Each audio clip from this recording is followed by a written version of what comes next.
Hello दोस्तों, polytechnic learning 77 classes में आप सभी का हार्दिक स्वागत है। दोस्तों, आज के इस वीडियो में मैं आपको बताने वाला हूं कि यूपी पॉलिटेक्निक में अगर आप ग्रुप ई या फिर डी फार्मा से आपने अगर फॉर्म भरा है, एंट्रेंस एग्जाम का फॉर्म भरा है पॉलिटेक्निक का, तो दोस्तों आप उसकी किस प्रकार से तैयारी करेंगे ताकि आपको अच्छे से अच्छा गवर्नमेंट कॉलेज मिल जाए। आप सभी को पता होगा कि ग्रुप ई की बात करें फिर डी फार्मा की बात करें तो देखिए, प्राइवेट कॉलेज तो बहुत सारे हैं, लेकिन गवर्नमेंट कॉलेज से करने का क्रेज कुछ दूसरा होता है। और उसमें फीस वगैरह का भी होता है कि फीस वगैरह भी थोड़ी कम लगती है प्राइवेट कॉलेजों के मुताबिक।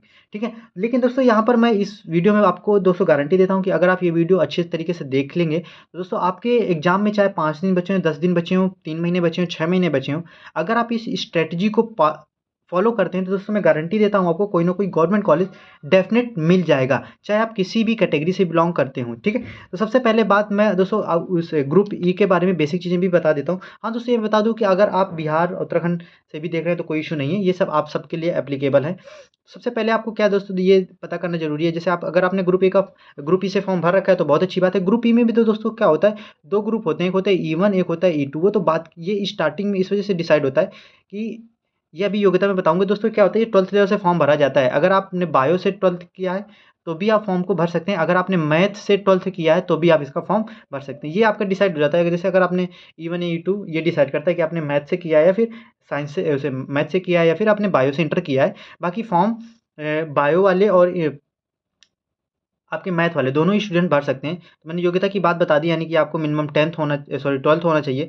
सिलेबस की बात करें तो देखो, पर्टिकुलर सिलेबस का दोस्तों मैंने वीडियो अपलोड कर रखा है। अगर अभी तक आपने नहीं देखा तो प्लीज़ जाकर चेक कर लीजिएगा। अगर वीडियो नहीं मिलता है तो आप दोस्तों कमेंट सेक्शन में ज़रूर बताइएगा।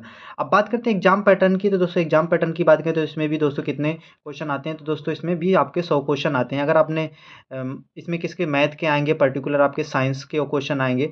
अगर आपने जैसे बायो से अगर भरा है तो आपका बायो के क्वेश्चन आएंगे, अगर आपने मैथ से भरा है तो आपके मैथ के क्वेश्चन आएंगे। वो एक सेक्शन होता है। ठीक है, अब बात करते हैं जॉब एंड सैलरी की, तो देखिए दोस्तों क्या ध्यान रखिएगा, यहाँ पर आप डिप्लोमा कर रहे हैं, ऐसे तो बहुत बड़ी सैलरी के एक्सपेक्टेशन नहीं कर सकते। लेकिन हाँ, जिस प्रकार से यहाँ पर आप कम पैसों में सारा कुछ कर सकते हैं। देखिए, पहली बात तो आप फार्मासिस्ट यानी कि दवाइयों के वगैरह वगैरह के बारे में आप मेनली यहाँ पर जो स्टडी होती है वो दवाइयों के बारे में होती है। ठीक है, इस चीज़ को आप ध्यान में रखिएगा। लेकिन क्या होता है, टाइम के साथ साथ जैसे जैसे आपको एक्सपीरियंस होता जाता है तो आपकी सैलरी बहुत अच्छी होती जाती है, बहुत अच्छी ग्रोथ होती है इसमें। और जॉब की बात करें तो दोस्तों जॉब इसमें बहुत ज़्यादा है, इसमें जॉब की तो टेंशन ही नहीं है।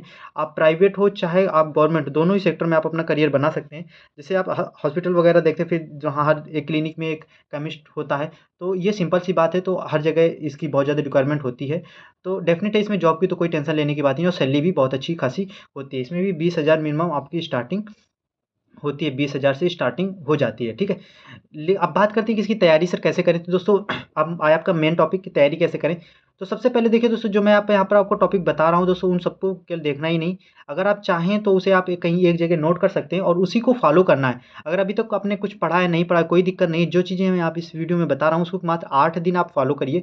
और फिर आप बताइए कि सर, आप कमेंट सेक्शन में बताना कि सर जिस तरीके से आपने बताया था उस तरीके से मैंने किया, आपको फ़ायदा मिला या नहीं। सबसे पहले बात क्या करनी है दोस्तों, सबसे पहले आपको क्या कर, जैसे आपने सिलेबस वगैरह तो अपना नोट ही कर लिया है। ठीक है, अब सबसे पहले आप क्या क्या करना है कि आपको क्या करना है, सिलेबस में जो जो टॉपिक दिए हैं, हाँ हो सकता है आपको फुल्ली बिल्कुल ऐसा ना मिले, बिल्कुल फुल्ली एक्सप्लेन्ड आपको सिलेबस ना मिले, तो इसके लिए आप क्या कर सकते हैं दोस्तों, मार्केट से बुक खरीद लेते हैं ना, उसमें से आपको टॉपिक अच्छे से डिफाइंड होते हैं। ठीक है, तो अब क्या करना है, सबसे पहले अगर आपने कोई ऑफलाइन कोचिंग ज्वाइन कर रखी है तो अच्छी बात है, अगर नहीं ज्वाइन कर रखी तो कोई बात नहीं।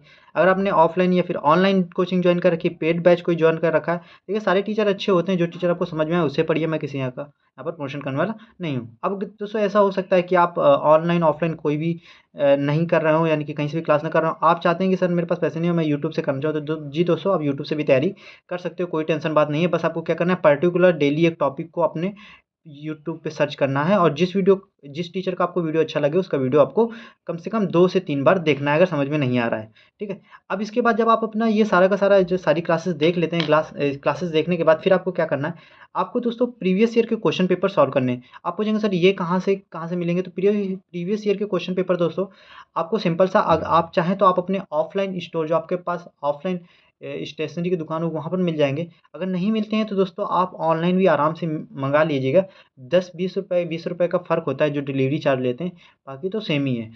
तो आपको क्या करना है कि आपने सबसे पहले क्लासेस कंप्लीट की, अब आपने प्रीवियस ईयर के क्वेश्चन पेपर लगाए। क्वेश्चन पेपर लगाने के बाद फिर अब आपका क्या करना है, शॉर्ट नोट्स बनाने हैं। कैसे शॉर्ट नोट, देखिए ऐसे कुछ होंगे, आप जब आपने प्रीवियस ईयर पेपर आप कम से कम देखिए, अगर आपके पास टाइम है तो कम से कम 10 से 15 सालों का, नहीं तो मिनिमम 5 सालों के तो आपको पेपर सॉल्व करने हैं, कैसे कैसे भी करके। अब जैसे ही एक क्वेश्चन पेपर लीजिए और उसके बाद उसको उससे मैच कराइए कि कौन-कौन सी चीज़ उसमें इम्पोर्टेंट है, फिर उनको एक पेपर में लिख लीजिए अपनी लैंग्वेज में, ज़रूरी नहीं कि किसी को समझाना है। तो जिसे उसे बोलते हैं हम लोग शॉर्ट नोट्स बना लेना। शॉर्ट नोट्स बनाने के बाद अब क्या करना है, अब आप इसका ज़्यादा से ज़्यादा फिर क्या करें, अब फिर मॉक पेपर दें, यानी कि प्रैक्टिस पेपर दें। प्रैक्टिस पेपर कहाँ से मिलेंगे, तो प्रैक्टिस पेपर आपको कहाँ से मिल जाएँगे, ये आपको ऑनलाइन, ऑफ़लाइन किसी भी स्टोर से आप जाकर के पेपर ले सकते हैं। मैं यहाँ सारे पेपर बेस्ट होते हैं, ठीक है? अगर लेकिन अगर आपके मन में फिर भी कोई डाउट हो तो बता देना। अब जो देखिए दोस्तों, जो आपने प्रैक्टिस कर ली, मॉक पेपर की प्रैक्टिस आपने कर ली, अब जो लास्ट आता है, मेन जो खेल होता है वो होता है दोस्तों रिवीजन का। किसका होता है दोस्तों? रिवीजन का। आपने जितना ज़्यादा रिवीजन किया उतनी ज़्यादा आपका सक्सेसफुल होने का, अच्छे नंबर आने का चांस बनता है। अगर आपने जितना कम आपने ये किया है रिवीजन, उतना कम चांस रहता है, क्योंकि आई हुई चीज़ें आपकी फिर परीक्षा में भूलने लगती हैं। तो ये जो मेन 5 से 6 5 पॉइंट हैं, इनको इम्पोर्टेंट याद रखना दोस्तों। मैं दोस्तों गारंटी देता हूँ, आपके एग्ज़ाम में चाहे 5 दिन बचे हों, चाहे 10 दिन बचे हों, चाहे 3 महीने बचे हों, चाहे 6 महीने बचे हों, अगर आप इस तरीके से तैयारी करते हैं तो डेफ़िनिट गारंटी के साथ आपको गवर्नमेंट कॉलेज मिल जाएगा। दोस्तों, हम लोग जल्दी से 10 के सब्सक्राइबर, यानी कि 10 के फैमिली होने वाले हैं। जल्दी से जल्दी, ज़्यादा से ज़्यादा वीडियो को शेयर करिए, लोगों से सब्सक्राइब करवाइए दोस्तों, अपने फ्रेंडों से सब्सक्राइब करवाइए। अगर आपके मन में कोई भी पॉलिटेक्निक से जुड़ा डाउट है तो कमेंट सेक्शन में ज़रूर बताया करिए, ठीक है? आप मुझे टेलीग्राम, इंस्टाग्राम से भी जुड़ करके अपने मैसेज कर सकते हैं। इसी तरह के इंपॉर्टेंट वीडियोज़ देखने के लिए आप हमारे चैनल को ज़रूर सब्सक्राइब करें। वीडियो देखने का आपका बहुत बहुत धन्यवाद। थैंक यू दोस्तों।